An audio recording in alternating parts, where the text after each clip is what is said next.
Welcome and good day to all of you. Today in this video session, we are going to see about cells or tissue disruption mechanical methods.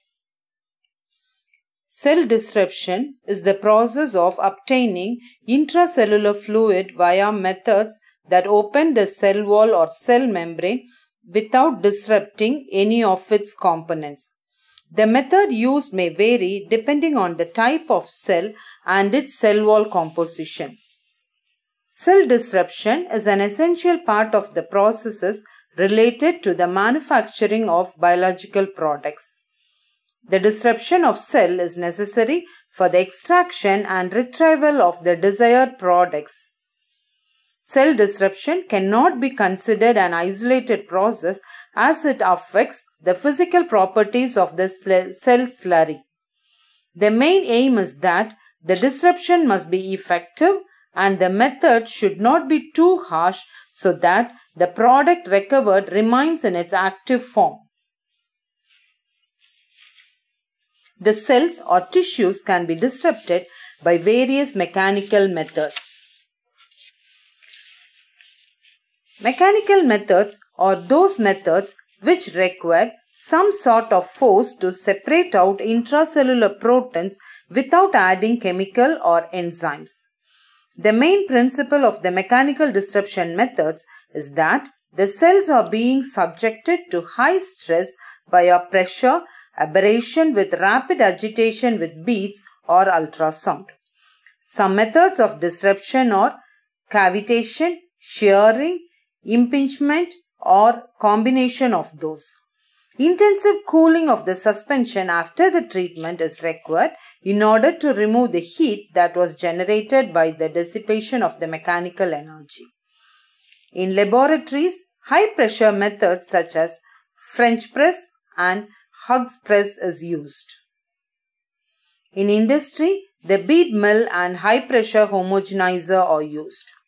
The following are some of the mechanical methods used for cell disruption. The first method we'll see is mortar and pestle. This method is used for sample homogenization.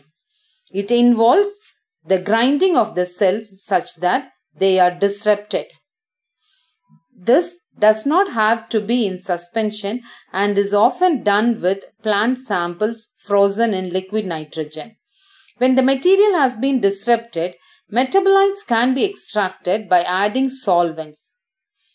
This method is very easy to use and relatively inexpensive to purchase. With dry grinding, it is possible to generate very small particles. The limitations of using this method or the volume of the cell that can be disrupted is very low. Contamination issues may also be a concern as the grinding will generate dust. The second mechanical method is blenders.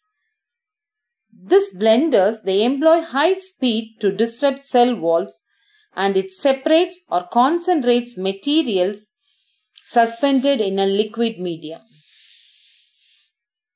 The third mechanical method is bead beating. In this method, glass or ceramic beads are used to crack open the cells.